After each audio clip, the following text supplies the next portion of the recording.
Well, we as a nation, we have been traumatized by these horrific laws and people being imprisoned for having weed, and it highlights the absurdity of not only it having been illegal and so crazy for so many years, but also highlights how the next generation will not believe our stories about it at all. There's a 0% chance they will understand what we're talking about. It'd be like trying to tell a kid now, like, hey, you know, pigeons used to deliver messages to people. They'd be like, the fuck are you saying right now? It'll be the same thing. I'm gonna sit my son down one day and be like, you know, when I was your age, to get weed, I almost died. And he'll be like, why? Was 7-Eleven on fire or something? They didn't sell it at 7-Eleven. Daddy used to get in cars with strangers. Where are we going? Chill out, all right.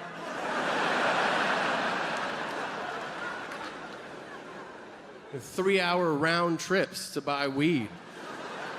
And if you're like, oh, what kind of weight were you moving? $20 worth of marijuana. That kind of major shit. I bought weed from a dude in a standalone trailer one time. Not a trailer park, a solo trailer. The most terrifying housing situation that exists. Like where other trailer people are like, get the fuck out of here, and they kick him out. I just walk up to that shit, 15.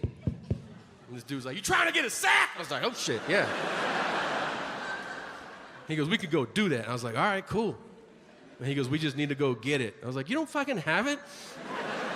Isn't that your sole responsibility? So I tried to play cool. I was like, all right, let's go get it. He goes, I'll go get it. You stay here and watch my place. And I was like, okay. And he goes, there's a .357 and a shotgun on my bed. Anybody comes in here, blast them. Inside, paralysis. But what I said was, that's what's up. Like, yeah, man.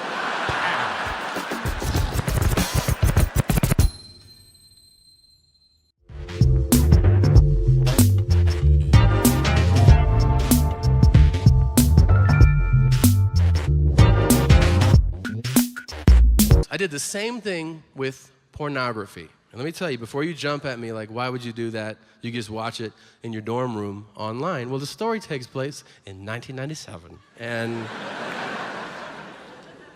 there was a lot of buffering back then. That is the truth. I don't know if you remember the late 90s or if you were even around, but like porn in the late 90s was like, ha ha,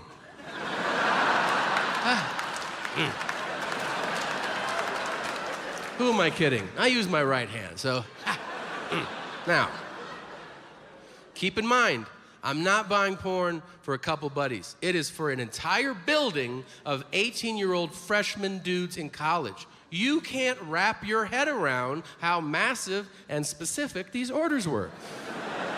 I would go door to door, and guys would hand me cash and their wish list. They'd be like, I want black cocks, asses, and feet. Don't fuck it up. I'm like, all right.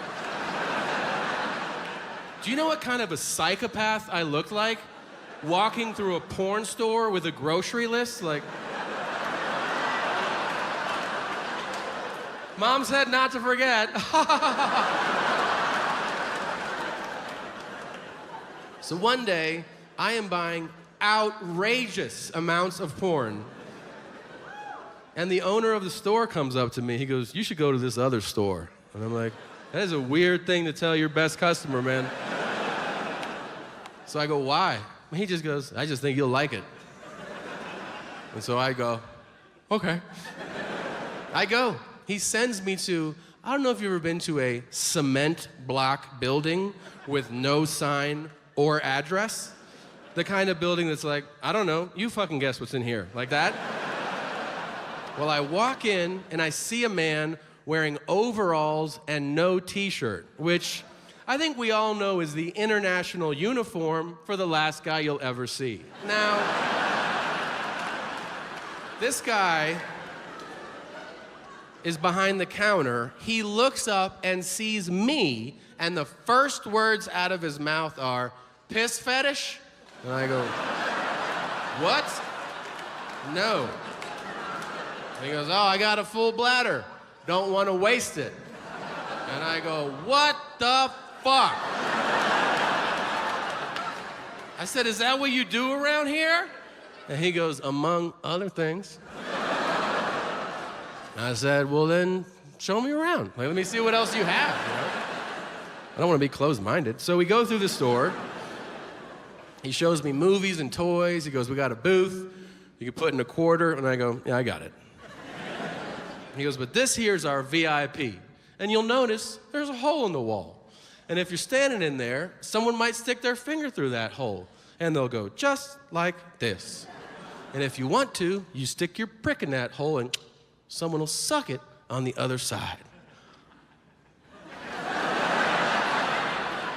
And my dumbass goes, is it a guy or a girl? He goes, you see any other cars in that parking lot, Junior?